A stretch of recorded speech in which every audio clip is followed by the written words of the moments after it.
কোটা সংস্কারের দাবি না মানা পর্যন্ত ছাত্র ধর্মঘটের ঘোষণা, নৈরাজ্য প্রতিহতের ঘোষণা ছাত্রলীগের। দেশে অতি দরিদ্র কেউ থাকবে না, বিশ্ব দরবারে সমুজ্জ্বল হবে বাংলাদেশ, বললেন প্রধানমন্ত্রী। বেনজিরের দুর্নীতি অনুসন্ধান আগামী 10 দিনে শেষ হবে, জানালো দুদক আইনজীবী। মামলা হচ্ছে সাদিক এগ্রোর বিরুদ্ধে।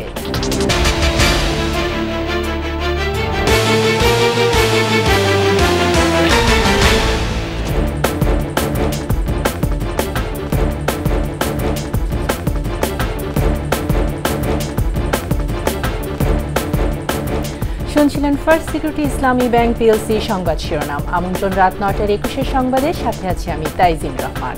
দর্শক, 21 টেলিভিশনের সংবাদ একই সাথে সরাসরি দেখতে পাবেন আমাদের ফেসবুক পেজ www.facebook.com/2124 অনলাইনে। কোটা সংস্কারের দাবি না মানা পর্যন্ত ছাত্র ধর্মঘট অব্যাহত এবং ক্লাস পরীক্ষা বর্জনের ঘোষণা দিয়েছে আন্দোলনরতরা। কাল রাষ্ট্রপতি বরাবর স্মারকলিপি দেওয়ার ঘোষণা এসেছে সংবাদ সম্মেলন থেকে। অপরদিকে নতুন করে নৈরাজ্য সৃষ্টির চেষ্টা করলে কঠোর অবস্থানের হুঁশিয়ারি দিয়েছে ছাত্রলীগ। আর দাঙ্গা সৃষ্টি, সরকারি কাজে বাধা দেওয়ার অভিযোগে শাহবাগ থানায় মামলা দায়ের করা হয়েছে। মোহাম্মদ কবিরের সহায়তায় মানিক শিকদারের রিপোর্ট। 13 দিন পার হলেও কোটা নিয়ে চলমান আন্দোলনের জট খুলেনি এখনো। বিকেলে ঢাকা বিশ্ববিদ্যালয়ের কেন্দ্রীয় গ্রন্থাগার প্রাঙ্গণে বৈষম্য বিরোধী ছাত্র আন্দোলনের সংবাদ সম্মেলন। নেতারা বলেন, দাবি না মানা পর্যন্ত ছাত্র ধর্মঘট চলবে। দৃশ্যমান কোনো উন্নতি আমরা আমাদের জায়গা থেকে এখনো প্রত্যক্ষ করিনি। আন্দোলনকারীদের উপর হামলার নিন্দা জানিয়ে যে কোনো পরিস্থিতির দায় সরকারকেই নিতে হবে বলে জানায় আন্দোলনকারীরা। আমরা আগামী 24 ঘন্টার মধ্যে এই মামলা প্রত্যাহারের দাবি জানাচ্ছি। বিকেলে মধুর ক্যান্টিনে কোটা বিরোধী আন্দোলনের নামে জনদুর্ভোগ সৃষ্টিকারীদের প্রতিহত করতে ডোর টু ডোর ক্যাম্পেইন নিয়ে ছাত্রলীগের সংবাদ সম্মেলন। ছাত্রলীগের নেতারা বলেন, কোটা বিরোধিতার নামে ঘোলা পানিতে মাছ শিকারের ষড়যন্ত্র করছে বিএনপি জামাত। বিএনপি জামায়াতের রাজনৈতিক ষড়যন্ত্রের গুটির অংশ হিসেবে শিক্ষার্থীদেরকে যে পরিণত করা, তার বিরুদ্ধে বাংলাদেশ ছাত্রলীগ ঐক্যবদ্ধ রয়েছে। সাধারণ শিক্ষার্থীরা ঘরে ও ক্লাসে ফিরে গেলেও পেশাদার আন্দোলনকারীরা নৈরাজ্য সৃষ্টি করছে বলে অভিযোগ করে ছাত্রলীগ। মুক্তিযুদ্ধের বিপক্ষ শক্তির বিরুদ্ধে রুখে দাঁড়ানোর হুঁশিয়ারিও দেন ছাত্রলীগ নেতারা। কোনো কিছু তোয়াক্কা না করে যে নৈরাজ্যের পরিবেশ তারা তৈরি করেছে, যে এনার্কিজম তারা দেখিয়েছে, বাংলাদেশ ছাত্রলীগ শান্তিপূর্ণভাবে গণতান্ত্রিক উপায়ে তাদের বিরুদ্ধে লড়ে যাবে এবং শিক্ষা প্রতিষ্ঠানের স্বাভাবিক শিক্ষার পরিবেশ এবং কোটা ইস্যুর একটি যৌক্তিক সুরাহা বাংলাদেশ ছাত্রলীগ সুনিশ্চিত করবে। এদিকে বিকেলে শাহবাগে মুক্তিযুদ্ধ মঞ্চের উদ্যোগে মানববন্ধন ও বিক্ষোভ সমাবেশ থেকে মুক্তিযুদ্ধের বিরুদ্ধে কটূক্তিকারীদের দ্রুত গ্রেফতার ও দৃষ্টান্তমূলক শাস্তির দাবি জানানো হয়। আদিবাসী, প্রতিবন্ধী, মুক্তিযোদ্ধা কোটা, নারী কোটা, জেলা কোটা, সকল কোটার প্রয়োজনীয়তা রয়েছে। যত বড় জনশ্রুতি তোমরা তৈরি করো না কেন, তোমাদেরকে আমরা প্রতিরোধ করব। বিচারপতি শামসুদ্দিন চৌধুরী মানিক বলেন, 1975 সালে বঙ্গবন্ধুকে হত্যার মাধ্যমে দেশকে পাকিস্তান বানানোর চক্রান্ত শুরু হয়েছিল। তাদের উত্তরসূরিরা মুক্তিযুদ্ধের বিরুদ্ধে অবস্থান নিয়েছে। খুনি জিয়াউর রহমান 15ই আগস্ট বঙ্গবন্ধুকে হত্যা করে এই সব রাজাকারের বংশধরদের এবং রাজাকারদের আবার দেশে ফিরিয়ে এনে বাংলাদেশের রাজনীতিতে তাদের স্থায়িত্ব দিয়েছিল। আজ যদি মুক্তিযুদ্ধের পক্ষের ছেলেমেয়েরা রাস্তায় নামে, এরা কিন্তু শিমুল তোলার মতো ধুলায় উড়ে যাবে। কোটা বিরোধীদের প্রতিহত করতে মুক্তিযোদ্ধা ও তাদের পরিবারবর্গদের মাঠে নামার আহ্বান জানান বক্তারা। ছাত্রদল থেকে শুরু করে মানিক শিকদার, 21 টেলিভিশন, ঢাকা। কোটা বিরোধী আন্দোলনকারীদের দাবি ও বক্তব্য সংবিধান ও রাষ্ট্র পরিচালনার মূল নীতি বিরোধী। কোটার বিষয়ে আইন তার নিজস্ব গতিতে চলবে বলে জানিয়েছেন আওয়ামী লীগ সাধারণ সম্পাদক ওবায়দুল কাদের।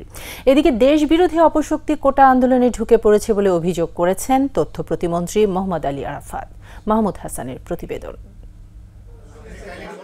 ধানমন্ডিতে আওয়ামী লীগ সভাপতির কার্যালয়ে দলের সাধারণ সম্পাদক ওবায়দুল কাদেরের সঙ্গে বৈঠকে বসেন পেনশন স্কিম নিয়ে আন্দোলনকারী বিশ্ববিদ্যালয়ের শিক্ষক সমিতির নেতারা। ফলপ্রসূ আলোচনাও হয় সেখানে। এরপর সাংবাদিকদের সাথে মতবিনিময় করেন আওয়ামী লীগ সাধারণ সম্পাদক ওবায়দুল কাদের। বলেন, পেনশন স্কিম নিয়ে বিভ্রান্তি দূর হয়েছে। আমরা বিশ্ববিদ্যালয়ের শিক্ষকদের কর্মবিরতি কর্মসূচি প্রত্যাহার করার জন্য অনুরোধ করেছি শিক্ষক নেতৃবৃন্দ সাংগঠনিকভাবে তাদের ফেডারেশনের নেতৃবৃন্দের সঙ্গে আলোচনা করে সিদ্ধান্ত গ্রহণ করবেন বলে জানিয়েছে। তিনি অভিযোগ করেন, শিক্ষার্থীদের আন্দোলনকে পুঁজি করে একটি কুচক্রী মহল বিভিন্ন আন্দোলনের উপর ভর করে রাজনৈতিক আন্দোলনে রূপ দেওয়ার অপচেষ্টা করছে। শিক্ষার্থীদের আবেগকে পুঁজি করে রাজনৈতিক আন্দোলনে ব্যর্থ এ অশুভ শক্তি কোটা আন্দোলনের উপর ভর করেছিল এবং সড়কে যে আন্দোলন হয়েছিল ওই আন্দোলনের উপরও ওই শক্তিটি ভর করে রাজনৈতিক রূপ দেওয়ার ষড়যন্ত্র করেছে। ওবায়দুল কাদের জানান, কোটা আন্দোলনকারীদের অনেক দাবি রাষ্ট্র পরিচালনার মূলনীতির বিরোধী। বৈষম্য দূর করতে এবং রাষ্ট্রের সকল সুযোগ সবার জন্য নিশ্চিত করতে এই কোটা ব্যবস্থা রাখা হয়েছে। আপনি যেটা বলছেন কোটা, একটাই জবাব, এক লাইন, আইন তার নিজস্ব গতিতে চলবে। এদিকে রাজধানীর ভিন্ন এক আয়োজনে কোটা আন্দোলনের কোনো যৌক্তিকতা নেই বলে জানিয়েছেন তথ্য প্রতিমন্ত্রী মোহাম্মদ আলী আরাফাত। আমাদের শঙ্কা এবং আমাদের যে বিষয়টি হচ্ছে যে বা উদ্বেগ যেটা যে সবসময় আমরা অতীতে দেখেছি দেশ বিরোধী একটা অপশক্তির মধ্যে ঢুকে এইটাকে তারা সাধারণ এই ছাত্রছাত্রীদের আবেগকে কাজে লাগিয়ে বিভ্রান্ত করে এটাকে ভিন্ন খাতে নিয়ে যায়। এখানেই সাবধান হতে বলছে। কোটা আন্দোলনকারীদের বারবার দাবি পরিবর্তনে দুরভিসন্ধি আছে বলেও মন্তব্য করেন তথ্য প্রতিমন্ত্রী। ঠিক আছে, আমি উঠি তাহলে। মাহমুদ হাসান, একুশে টেলিভিশন, ঢাকা। স্মার্ট ও সমৃদ্ধ দেশ হিসেবে বিশ্ব দরবারে সমুজ্জ্বল হবে বাংলাদেশ। দেশে অতি দরিদ্র কেউ থাকবে না। ব্যাংক টুর্নামেন্টের সমাপনী অনুষ্ঠানে এসব কথা বলেন প্রধানমন্ত্রী শেখ হাসিনা। ক্রীড়াঙ্গনকে উজ্জীবিত করতে আন্তর্জাতিক অঙ্গনে বাংলাদেশের প্রতিনিধিত্ব করা খেলোয়াড়দের অলিম্পিকের জন্য প্রস্তুত হবারও আহ্বান জানান প্রধানমন্ত্রী। বিস্তারিত আকবর হোসেন সুমনের রিপোর্টে। পেশাদার খেলোয়াড় নয়, না কোনো প্রশিক্ষিত দক্ষ ফুটবলার, আর্মি স্টেডিয়ামে ব্যাংকারদের পায়ের জাদুর লড়াইটা মাঠে এনে দিয়েছে এক অনন্য পরিবেশ। চূড়ান্ত বিজয় ছিনিয়ে নেয় ইসলামী bank Bangladesh PLC. Bangladesh association of ব্যাংকের আয়োজনে ৩১ ব্যাংক অংশ নেয় এই টুর্নামেন্টে। শেখ হাসিনা আন্তঃব্যাংক ফুটবল টুর্নামেন্ট ২০২৪-এর সমাপনী অনুষ্ঠানে যোগ দেন স্বয়ং প্রধানমন্ত্রী। খেলা শেষে বিজয়ী ও বিজিত দলের হাতে তুলে দেন ট্রফি ও সম্মাননা। তৃতীয় বিজয়ী দল হিসেবে ফার্স্ট সিকিউরিটি ইসলামী ব্যাংকেও দেওয়া হয় ট্রফি ও সম্মাননা। চেক ও ট্রফি গ্রহণের আমন্ত্রণ জানাচ্ছি। স্মৃতিচারণে উঠে আসে ক্রীড়াঙ্গনে বঙ্গবন্ধু ও তার পরিবারের অবদান। আমার বাবা জাতির পিতা বঙ্গবন্ধু শেখ মুজিবুর রহমানও ফুটবল প্লেয়ার ছিলেন। আমার ভাই শেখ কামাল জামাল তারাও ফুটবল খেলতো। এখন আমাদের নাতি নাতনিরাও ফুটবলই খেলে, এটা হলো বাস্তবতা। অর্থাৎ ফুটবল বাংলাদেশে অত্যন্ত একটা জনপ্রিয় খেলা, শুধু বাংলাদেশ না, সারা বিশ্বব্যাপী। দেশের সীমানা ছাড়িয়ে আন্তর্জাতিক অঙ্গনে সুনাম কুড়িয়ে আনা ক্রীড়াবিদদের উৎসাহ দেন বঙ্গবন্ধু কন্যা। দেশের মাটি পার হয়ে আন্তর্জাতিক পর্যায়েও বাংলাদেশের জন্য মর্যাদা বয়ে নিয়ে আসছে। অর্থাৎ এই যে বাংলাদেশকে খেলাধুলার মাধ্যমে বিশ্বের কাছে তুলে ধরা, এটাও করছে। এই খেলাধুলার মধ্যে থেকে একসময় আমাদের উপযুক্ত খেলোয়াড় গড়ে উঠবে। আমরা আন্তর্জাতিক পর্যায়েও খেলাধুলা করে কোনোদিন হয়তো ফুটবল আমরা চ্যাম্পিয়নও হয়ে যেতে পারি, সেটাই আমরা আমাদের প্রচেষ্টা থাকবে। একই সঙ্গে স্মার্ট বাংলাদেশ গড়ার অঙ্গীকার করেন তিনি। ডিজিটাল বাংলাদেশ আমরা করেছি, আমরা আমাদের অর্থনীতিকে উন্নত করেছি, দারিদ্র্যের হার আমরা অর্ধেকের বেশি কমিয়ে এনেছি, এখন 18.7 অতি দারিদ্র্যের হার 25 ভাগের উপরে ছিল, তা 5.6 ভাগে নামিয়ে এনেছি। ইনশাল্লাহ এইটুকুও থাকবে না, কোনো মানুষ বাংলাদেশে অতি দরিদ্র বলে আর কেউ থাকবে না। খেলাধুলা এবং সাংস্কৃতিক অঙ্গনে পৃষ্ঠপোষকতার আহ্বান জানান প্রধানমন্ত্রী। খেলাধুলা, সংস্কৃতি চর্চা, সাহিত্য চর্চা, এগুলি পৃষ্ঠপোষকতা ছাড়া কখনো হয় না। আকবর হোসেন সুমন, একুশে টেলিভিশন, ঢাকা। সাবেক আইজিপি বেনজির আহমেদের দুর্নীতির অনুসন্ধান আগামী 10 দিনে শেষ হতে পারে বলে জানিয়েছেন দুদকের আইনজীবী। তবে বেনজির কোথায় আছেন সে তথ্য দুদকের জানা নেই। তিনি বলেছেন সাদিক এগ্রোর বিরুদ্ধে মামলা করা হবে। নিজ চেম্বারে একুশে টেলিভিশনের সাথে আলাপকালে এসব তথ্য জানান তিনি। বিস্তারিত জানাচ্ছেন শাকের আরজু। সম্প্রতি বেনজির আহমেদ ও মতিউর রহমানের অঢেল সম্পদের খবর গণমাধ্যমে এলে এর উৎস খুঁজতে মাঠে নামে দুদক। দুদকের জালে উঠে আসে বেনজির ও তার পরিবারের একের পর এক বিশাল সম্পদের তথ্য। দুদকের আবেদনে এসব সম্পদ জব্দ করার আদেশ দেন আদালত। সপরিবারে তলব করা হয় দুদকের কার্যালয়ে। তবে দুইবারই সময় চেয়ে আবেদন করেন তিনি। দুদকের আইনজীবী জানান, অনুসন্ধান শেষ পর্যায়ে রয়েছে। সময় হিসেবে আরও প্রায় 10-15 দিন আছে। এরপরেও কিন্তু বিধিতে আরও সময় দেওয়া আছে এক্সটেনশনের। আমরা মনে করছি বিধির আওতায় থেকে, সময়সীমার আওতায় থেকে অনুসন্ধানকারী দল অনুসন্ধান রিপোর্ট দাখিল করতে পারবে।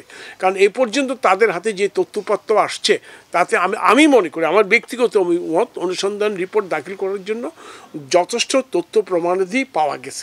বেনজির আহমেদ কোথায় আছেন জানে না সংস্থাটি। সেক্ষেত্রে মামলা হলে পলাতক দেখানো হবে কিনা জানতে প্রশ্ন ছিল এই আইনজীবীর কাছে। যদি ওনার বিরুদ্ধে মামলা হয়, তাহলে এটা আদালতে চলে যাবে। আদালতে মামলা চলে যাওয়ার পর তদন্ত হবে। তদন্তের পরে চার্জশিটের ব্যাপার আছে। যখন ট্রায়াল হবে, ক্রিমিনাল ল অ্যামেন্ডমেন্ট অনুযায়ী যারা পলাতক থাকবে তাদের প্রতি প্রজ্ঞাপন দেওয়া হবে। উনি যদি নিয়মিত নির্দিষ্ট সময়ের মধ্যে হাজির না হয়, পলাতক অবস্থায় এটা চলবে। যেমন তারেক রহমানের স্ত্রী তারেক রহমান, তাদের বিরুদ্ধে মামলা হয়েছে। আরাফাত রহমান কোকুর এগেইনস্টে মামলা হয়েছে। ওভাবে চলবে। পলাতকের ব্যক্তিদের বিরুদ্ধে মামলা চলতে আইনি কোনো বার নাই। এদিকে সাদিক এগরুর বিরুদ্ধে দুদক শিগগিরই মামলা করতে যাচ্ছে। সাবেক রাজস্ব কর্মকর্তা মতিউর রহমানের বিরুদ্ধে অনুসন্ধান চলমান রয়েছে বলেও জানান তিনি। উনি, ওনার স্ত্রী এবং এক ছেলে, সেটাও খুব দ্রুত গতিতে এগিয়ে চলছে। আর ইন দি মিন টাইম আপনারা জানেন সাদিক এগরুর বিরুদ্ধে মামলা হওয়ার প্রয়োজনীয় প্রস্তুতি চলছে। এরই মধ্যে মতিউর রহমানের প্রথম স্ত্রী নরসিংদীর রায়পুরা উপজেলার চেয়ারম্যান লায়লা কানিজ লাকি ও ছেলের বিদেশ যাত্রায় নিষেধাজ্ঞা দিয়েছে আদালত। শাকেরা আরজু, 21 টেলিভিশন, ঢাকা। নিচ্ছে সংবাদ বিরতি। বিরতির পর যা থাকবে: জনবল সংকটে পুরোপুরি চালু হয়নি বিএসএমএমইউ সুপার স্পেশালিস্ট হাসপাতাল, পড়ে আছে কয়েক কোটি টাকার যন্ত্রপাতি।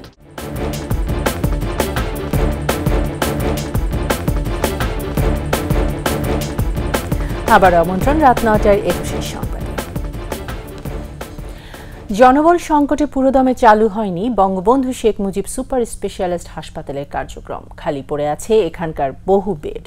অব্যবহৃত পড়ে আছে কোটি কোটি টাকার যন্ত্রপাতি। বিশ্ববিদ্যালয় কর্তৃপক্ষ বলছে দ্রুত এসব সমস্যার সমাধানের চেষ্টা চলছে। ফারুক হোসেন তানভীর এবং আলী আহমেদ রুবেলের ক্যামেরায় দীপু শিকদারের বিশেষ প্রতিবেদনের দ্বিতীয় পর্ব আজ।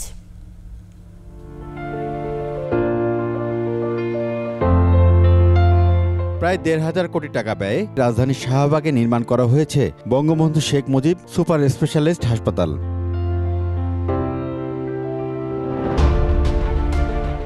750 বেডের দেশের প্রথম অত্যাধুনিক এই হাসপাতাল, যার মধ্যে আইসিইউ বেড আছে 61টি। সব মিলিয়ে একই ছাদের নিচে রয়েছে নানান সুযোগ সুবিধা। ভর্তি থাকা হাতে গোনা রোগী পাচ্ছেন সেবা। আমি কিডনি ট্রান্সপ্লান্ট করাবো, তো এখানে পরীক্ষা নিরীক্ষা চলতেছে। এখানকার মান অনেক ভালো, সেবার মানও ভালো, চিকিৎসা অনেক ভালো। পুরো হাসপাতাল জীবাণুমুক্ত রাখতে আছে বিশেষ ব্যবস্থা। এদের মূল পারপাসটা হচ্ছে সার্জনরা যে আইটেমের মাধ্যমে, যে ইকুইপমেন্টগুলোর মাধ্যমে সার্জারি করে, এই জিনিসগুলোকে ডিসইনফেক্টেড করা। তবে বিশেষায়িত এই হাসপাতাল ব্যবস্থাপনা নিয়ে বিএসএমএমইউর সাবেক ভিসি ডাক্তার শরফুদ্দিনের সময় অনিয়মের অভিযোগ ওঠে বিভিন্ন গণমাধ্যমে। শেষ সময়ে নিয়োগ নিয়েও প্রশ্ন ওঠে। এখন বিশেষায়িত এই হাসপাতালের অধিকাংশ বেডই ফাঁকা।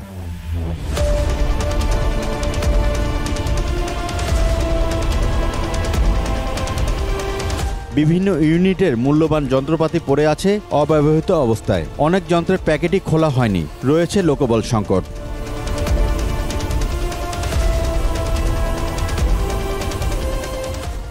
আমরা যদি স্টার্ট করতে পারি, আমাদের যদি দরকার হয়, তাহলে আমরা ম্যান পাওয়ার বাড়াইতে হবে। সেক্ষেত্রে আমাদের ইনস্টিটিউট হেল্প করতে হবে। আমাদের যদি কিছু ডেডিকেটেড লোক দেওয়া হয়, উল্টাপাল্টা ভাবে না, কথা বলছেন না, জিনিসটা যে প্রশিক্ষিত এবং কাজ করবে যারা, তাদেরকে দিতে হবে। এই অচল অবস্থা কাটিয়ে যত দ্রুত সম্ভব হাসপাতালটির পূর্ণাঙ্গ কার্যক্রম শুরু হবে জানালেন উপাচার্য। আমি ব্যাকআপ দিচ্ছি এবং আমার সমস্ত প্রভিসি এবং রেজিস্ট্রার তারা সবাই আন্তরিক। আপনারা 2-3 মাসে দেখবেন যে এটার কাজ অনেক বেশি হচ্ছে। কিন্তু আমার ওন স্টাফ আনতে, ওই সিস্টেম আনতে, ফরেনারকে 2-1 জনকে নিয়ে আসা, আমার বড় বড় কনসালটেন্ট দেশে যারা আছে তাদেরকে নিয়ে আসতে গেলে হয়তো আমার একটু সময় লাগতে পারে, এটা 3 মাস হতে পারে, 6 মাসও হতে পারে। হ্যাঁ, 2022 সালে 14 সেপ্টেম্বর বিশ্বমানের এই হাসপাতালের উদ্বোধন করেন প্রধানমন্ত্রী শেখ হাসিনা। আমার তো মনে হয় ওষুধের থেকেও একজন ডাক্তারের এক মুখের কথা আশ্বস্ত হলে তার অর্ধেক রোগটাই ভালো হয়ে যায়। দীপু শিকদার, 21 টেলিভিশন, ঢাকা। এবারে বাণিজ্য সংবাদ।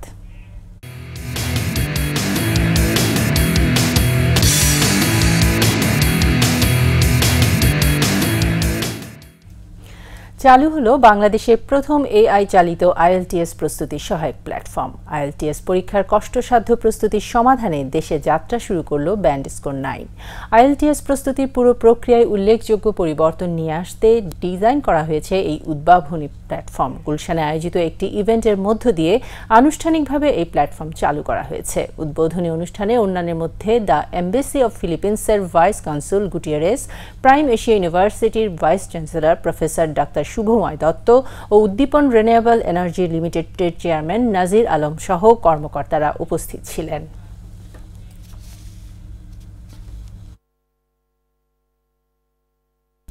টি-20 বিশ্বকাপ আয়োজনে বিশৃঙ্খলার জেরে পদত্যাগ করেছেন আইসিসির শীর্ষ 2 কর্মকর্তা ক্লেয়ার ফারলং ও ক্রিস টেটলি। ফারলং সংস্থাটির বিপণন ও যোগাযোগ বিভাগের মহাব্যবস্থাপকের দায়িত্বে ছিলেন। টেটলি ভেন্যু পরিদর্শকের দলের সদস্য ও আয়োজক কমিটির প্রধান ছিলেন। আগামী শুক্রবার শ্রীলঙ্কায় বসবে আইসিসির বার্ষিক সম্মেলন। সর্বশেষ টি-20তে যুক্তরাষ্ট্রে অনুষ্ঠিত ম্যাচগুলোতে প্রয়োজনের তুলনায় বেশি অর্থ খরচ করা হয়েছে।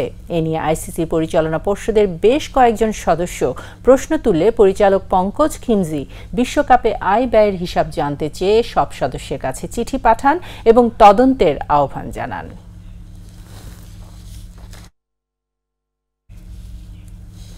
শেষ করছি রাত 9টার 21 সংবাদ। যাবার আগে ফার্স্ট সিকিউরিটি ইসলামী ব্যাংক পিএলসি সংবাদ শিরোনামগুলো জানিয়ে দিচ্ছি আরও একবার। কোটা সংস্কারের দাবি না মানা পর্যন্ত ছাত্র ধর্মঘটের ঘোষণা, নৈরাজ্য প্রতিহতের ঘোষণা ছাত্রলীগের। দেশে অতি দরিদ্র কেউ থাকবে না, বিশ্ব দরবারে সমুজ্জ্বল হবে বাংলাদেশ, বললেন প্রধানমন্ত্রী। বেনজিরের দুর্নীতি অনুসন্ধান আগামী 10 দিনে শেষ হবে, জানালো দুদক আইনজীবী। মামলা হচ্ছে সাদিক এগ্রোর বিরুদ্ধে।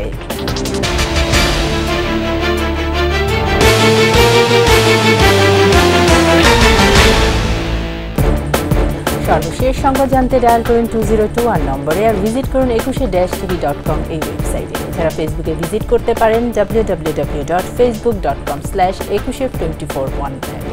এতক্ষণ সঙ্গে থাকার জন্য ধন্যবাদ। পরবর্তী সংবাদ রাত 11টায় দেখার আমন্ত্রণ রইল। 21-এর সাথেই থাকুন।